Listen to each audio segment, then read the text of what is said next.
JAC board ने 12वीं arts की रिजल्ट बीते कुछ दिन पहले जारी की, जिसमें झारखंड की बेटियों ने अपना परचम लहराया है। वहीं लातेहार जिला में उषा रानी ने अपने जिले का नाम रोशन किया है और उन्होंने जिले में टॉप किया है। इसके साथ ही राज्य में उनका 5वां स्थान है। हमारे साथ बातचीत करने के लिए उषा रानी है और उनका पूरा परिवार है। इनसे समझते हैं कि 12वीं में आर्ट्स स्ट्रीम में इन्होंने राज्य में 5वां स्थान प्राप्त किया है। तो ऐसे में क्या संघर्ष रहा है, कितनी मेहनत इनको करनी पड़ी है। आपको तो सबसे पहले बधाई हो कि आपने अपने परिवार का, अपने जिले का, अपने राज्य का मान बढ़ाया है। कितना संघर्ष रहा इस स्थान तक पहुंचने के लिए? जी, सबसे पहले आप सभी को धन्यवाद। बहुत संघर्ष रहा है इस स्थान तक पहुंचने के लिए।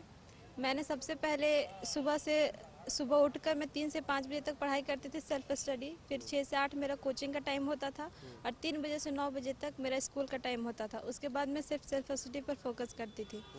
इस सफलता को प्राप्त करने के लिए मेरे पूरे परिवार का इसमें योगदान रहा है, साथ ही स्कूल के शिक्षकों का योगदान रहा है और कोचिंग के टीचर्स का भी हाथ है। तो मतलब आप सिर्फ स्कूल से आपका पढ़ाई हो जा रहा था कि ट्यूशन लेने की जरूरत पड़ी? कोचिंग लेने की भी ज़रूरत पड़ी थी, मैं कोचिंग जाती थी। कोचिंग जाती थी जी। अच्छा, आपने 12वीं में आर्ट्स ही क्यों चुना? जी, आर्ट्स, साइंस, कॉमर्स क्यों नहीं ली?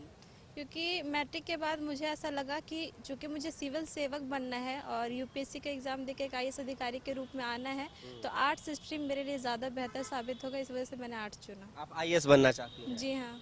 तो क्या लग रहा है कि आपने अपने माता पिता का योगदान बताया, शिक्षकों का योगदान बताया है, तो आपने बताया कि सुबह जग के पढ़ा करती थी। अब आगे का आपका सपना है आईएएस बनना। तो आईएएस बनने के लिए आपको पता है ना क्या प्रक्रिया है, उसमें काफ़ी मेहनत लगता है। इसके साथ ही वो डेडिकेशन चाहिए होता है, या तो आर्थिक स्थिति भी कह सकते हैं कि एक बाधा बनती है। आप, क्या लग रहा है कि आपके पक्ष में आर्थिक स्थिति बाधा नहीं बनेगी? जैसे पिताजी माता आपके क्या करते हैं? मेरे पिताजी एक पारा शिक्षक है और माता गृहिणी है। गृहिणी है। जी। तो परिवार में आपके पिताजी पारा शिक्षक हैं, तो अच्छा से परिवार चल जा रहा है। अब आपका सपना है आईएएस बनना। जी, 12 तक तो किसी तरह चल गया, चूँकि मैं सरकारी स्कूल से पढ़ी हूँ तो उसमें उतना ज़्यादा खर्च नहीं आया। लेकिन चूँकि अब मेरा ग्रेजुएशन में एडमिशन हो रहा है और मुझे लगता है कि ग्रेजुएशन के साथ मेरा आईएएस ऑफिसर बनने के लिए जो तैयारी होनी चाहिए वो अभी से ही शुरू करनी चाहिए तैयारी। तभी मैं जा कर के काफ़ी कम समय में जा कर के मैं एक सिविल सेवक के रूप में सामने आऊँगी। अब मुझे लगता है कि इस तैयारी को करने के लिए खर्च बहुत अधिक है और मेरे घर का आर्थिक स्थिति बहुत कमज़ोर है। जैसे मैंने बताया, मेरे पिता एक पारा शिक्षक हैं, माता गृहिणी है, तो किसी भी तरीके से पूरे परिवार का भरण पोषण चल रहा है। और अगर मैं चाहूँगी कि मुझे सिविल सेवक के लिए तैयारी करनी है तो ये पॉसिबल नहीं है, क्योंकि इसका खर्च बहुत अधिक है। आर्थिक स्थिति हमारी बहुत ख़राब है, तो खर्च बहुत अधिक आ रहा है। ये मेरे फादर अफोर्ड नहीं कर पा रहे हैं। मतलब आप क्या चाह रहे हैं कि आपको स्कॉलरशिप मिले, सरकार की ओर से कुछ मदद मिले? जी, जैसे हमारा जो इलाका है लातेहार, वहीं से मैं बिलोंग करती हूँ, वो मेरा ज़िला हुआ। तो चूँकि उस ज़िले में जो मीडिया है वो हम तक नहीं पहुँच पाते हैं और हम मीडिया तक नहीं पहुँच पाते काफी हैं। सुदूरवर्ती इलाका है, ग्रामीण परिवेश में जी हाँ, तो मीडिया हम तक नहीं पहुँच पाती है और हमारी बातों को सरकार भी नहीं सुन पाती है। चूँकि ना हम मीडिया तक पहुंचते हैं, ना मीडिया हम तक पहुंचते हैं, ना सरकार तक हमारी बातें पहुंचती है, तो हमें किसी भी तरीके से कोई लाभ नहीं मिल पाता है। इतना बेहतर प्रदर्शन करने के बावजूद भी मैंने मैट्रिक में भी जिला टॉप किया था और अभी इंटर में भी मैं जिला टॉप करके, और मैट्रिक में भी आप जिला टॉप की? जी 95.4% के साथ और मैं इस बार में इंटर में कितना है? 92.6% मेरा इस पर 5वां है। स्थान राज्य में रहा है। राज्य में 5वां है और लातेहार जिले में पहला स्थान है। हाँ।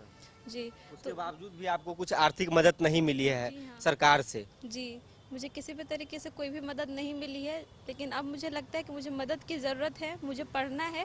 और अगर सरकार मेरी मदद करेगी तो मैं कम समय में ही बहुत अच्छे तरीके से पढ़ूंगी पूरा डेडिकेशन के साथ, और एक अच्छे सिविल सेवक के रूप में मैं जल्द से जल्द एक सिविल सेवक के रूप में आऊँगी।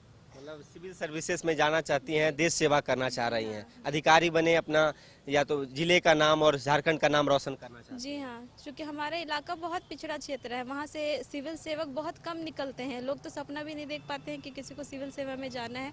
और चूँकि मेरे घर का आर्थिक स्थिति बहुत ख़राब है, मैं जिस इलाके से आती हूँ वहाँ के लोगों की भी समस्याओं को देखती हूँ, मैं खुद भी झेल रही हूँ सारी चीज़ों को।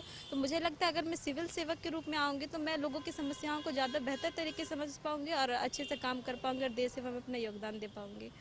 तो देखिए, उषा रानी, इन्होंने बताया कि आर्थिक स्थिति मजबूत नहीं होने के कारण इनके जो सपने हैं आईएएस बनने का, वो कहीं ना कहीं आर्थिक स्थिति उसमें बाधा बन रहा है। हालांकि इन्होंने कहा है कि यदि सरकार इनकी मदद करती है तो ये जरूर अपने जिले और अपने राज्य का मान बढ़ाएंगी। हमारे साथ उनके पिताजी भी हैं। क्या नाम हुआ सर? जी, मेरा नाम जयनाथ रवि हुआ। आप पारा शिक्षक हैं? जी, पारा टीचर हूँ। बेटी ने आपका मान बढ़ाया है। इन्होंने जैसा बताया कि मैट्रिक में भी इन्होंने जिला टॉप किया है, इस बार भी इंटर में भी जिला टॉप और राज्य में 5वां स्थान है।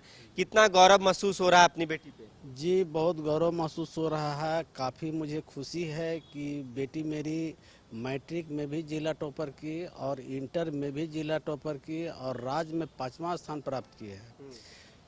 और जहाँ तक हुआ वहाँ तक हमने प्रयास किया, यहाँ तक लाया। अब आगे की स्थिति थोड़ा दयनीय है। हाँ, दयनीय है, आप दुर्लभ पारा है। शिक्षक में जितना आपको आपका पेमेंट, उस पेमेंट में क्या हो पा रहा है परिवार का भरण पोषण और इनका पढ़ाई? जी, परिवार का भरण पोषण किसी तरह हो पा रहा है। कितने बच्चे हैं आपके? 4 बच्चे हैं। 4 बच्चे हैं। जी, किसी तरह हो पा रहा है। वो तो पूरा झारखंड जानते कि पारा टीचर का सैलरी क्या है और विशेष में क्या बोलूं। तो मतलब दिक्कत हो रही है। बेटी का आईएएस बनने का सपना है, आईएएस बनाना है उनको। जी, बनाना है।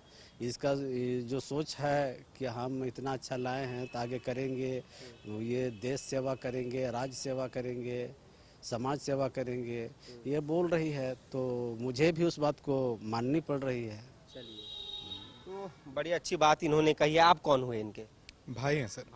क्या नाम हुआ आपका? कृष्ण कुमार। कृष्णा जी, आप भी पढ़ाई करते हैं? जी, मैं भी पढ़ाई करता हूँ। क्या लग रहा है कि आपकी बहन ने पूरा जिले का मान बढ़ाया है, अब इनका आईएएस बनने का सपना है। आप इनके लिए क्या कहना चाहेंगे कि इनके जो आईएएस बनने के सपने हैं उसमें आपका क्या योगदान अब होने वाला है? सर, चूँकि मैं भी एक अभी एस्पिरेंट हूँ, मैं भी तैयारी करता हूँ, मैं भी बेरोज़गार हूँ, दूसरी भाषा में कहें तो मेरे लिए भी एक काफ़ी बड़ी चुनौती है। चूँकि मैं इस उम्र तक मुझे भी जॉब में आ जाना चाहिए था, परिवार में आर्थिक बोझ को उठाना चाहिए था, लेकिन अभी तक बेरोज़गारी की मार से जूझ रहे हैं। तो मैं चाहूँगा कि सरकार मेरी बहन को आगे पढ़ने में मदद करे, ताकि जो है कि ये आगे बढ़ करके एक आईएएस अधिकारी के रूप में देश सेवा में अपना योगदान दे सके। आईएएस अधिकारी के रूप में देश सेवा में योगदान दे सके, इनके भाई का कहना है। जो बच्चे तैयारी कर रहे हैं 10th 12th की, उनको आप क्या संदेश देना चाहेंगे, खासकर जो ग्रामीण परिवेश के बच्चे हैं? उनको मैं यही संदेश देना चाहूँगी कि चूंकि ग्रामीण परिवेश में होने के कारण ये होता है कि बहुत ज़्यादा पैसा नहीं है तो बहुत बड़े इंस्टीट्यूट में जाकर बच्चे नहीं पढ़ सकते हैं, क्योंकि ग्रामीण इलाके से हैं, लोग गरीब हैं। तो वैसे में ये करना चाहिए, स्पेशली 10 to 12th वालों के लिए, कि वो सेल्फ स्टडी पे ज़्यादा से ज़्यादा फोकस करें। सरकारी स्कूल में भी बहुत अच्छे अच्छे टीचर्स हैं, उनका हेल्प लें, उनकी बातों को मानें और पूरे डेडिकेशन के साथ पूरा मेहनत करके वो पढ़ें, उससे बहुत अच्छा स्कोर कर सकते हैं। आर्ट्स में आपका क्या सब्जेक्ट? आर्ट्स में मेरा हिस्ट्री था, ज्योग्राफी था, पॉलिटी, हिंदी, इंग्लिश और आईटी। चलिए, history, geography, polity, Hindi, English, IT. तो अब आपको आर्थिक मदद की गुहार लगा रही हैं। उषा रानी हमारे साथ बातचीत कर रही थी। इन्होंने लातेहार जिले में टॉप किया है और 10वीं की परीक्षा में भी इन्होंने लातेहार में टॉप किया था और 12वीं में भी इन्होंने अपने जिले का मान बढ़ाया है। राज्य में 5वां स्थान लाने पर इन्होंने जिस प्रकार से बताया कि लातेहार वैसा जिला है झारखंड का जो काफ़ी सुदूरवर्ती इलाके से ये पढ़ के निकली हैं। ऐसे में इनका कहना है कि इनकी आवाज़ सरकार तक नहीं पहुंच रही है और इनका आईएएस बनने का जो सपना है वो ये साकार करना चाहती है। ऐसे में सरकार से इन्होंने गुजारिश की है कि यदि इनको किसी प्रकार की आर्थिक सहायता मिलती है तो वो अपने सपने को जरूर साकार करके देश सेवा की ओर आगे बढ़ेंगी। फिलहाल इस खबर में इतना ही। अपने सहयोगी अभिषेक तिवारी के साथ Saurabh Singh, news bioscope, Ranchi. Gold संस्थान आपके सपनों को दे रहा नई उड़ान। पिछले 27 सालों में 18,000 से ज्यादा छात्रों ने गोल्ड संस्थान से डॉक्टर और इंजीनियर बनकर अपने सपनों को किया साकार। गोल्ड के संस्थापक और प्रबंध निदेशक विपिन सिंह और धनबाद सेंटर डायरेक्टर संजय आनंद के दूरदर्शी नेतृत्व में गोल्ड संस्थान बन चुका है मेडिकल और इंजीनियरिंग की तैयारी कर रहे लाखों छात्रों की उम्मीद और विश्वास का प्रतीक। सफलता का सबसे बड़ा दुश्मन असफलता का डर। मेरे बच्चे का रिजल्ट हुआ, ये खुशी का विषय था। बट हमारे इंस्टीट्यूट के जो बच्चे रिजल्ट कर रहे थे, जो लेवल को अचीव कर रहे थे, उनका भी रिजल्ट हुआ, ये हमारे लिए और ज्यादा खुशी की बात था। आज ही जुड़िए गोल्ड संस्थान से और अपने सपनों को दीजिए नई ऊंचाई।